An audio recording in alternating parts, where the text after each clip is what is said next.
প্রেসারের ওষুধটা বুঝাই দিচ্ছি। প্রেসারের ওষুধ ঠিক মতো না খেলে কি হবে বলো?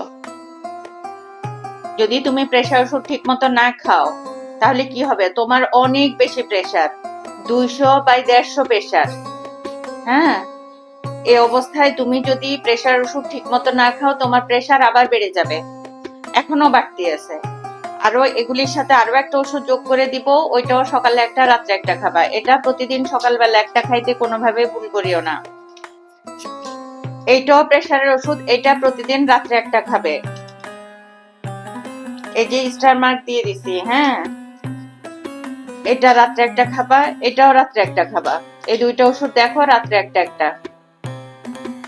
আর এখন আরেকটা ওষুধ লিখে দিব, ওই ওষুধটা সকালে একটা রাত্রে একটা খাবা।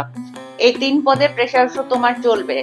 যদি তুমি প্রেসার ওষুধ ঠিক মতো না খাও তাহলে তোমার যে কোনো সময় খিঁচানি আসবে। হ্যাঁ, খিঁচানি আসলে তুমি এরকম ধনুকের মতো বাঁকা হয়ে যাবা, জিহ্বায় কামড় পড়ে যাবে, 4-5 জন 6 জন 10 জন মিলেও ধরে রাখতে পারবে না। খিঁচতে খিঁচতে তোমার সমস্যা হবে, তোমার চোখের সমস্যা হবে, তোমার ব্রেনের সমস্যা হবে, তোমার হার্টের সমস্যা হবে। কথা বুঝতে পারতেছো? লিভারের সমস্যা হবে।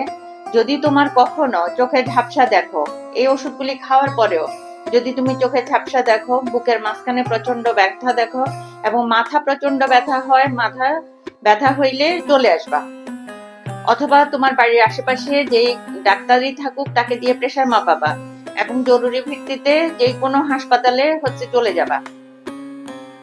ঠিক আছে? প্রেসার যদি কন্ট্রোলে না থাকে তাহলে তোমার খিঁচানি হবে এবং তুমি খাওয়া দাওয়া ঠিক মতো করতে হবে। লবণ খাওয়া যাবে না, লবণটা আপাতত বন্ধ রাখো।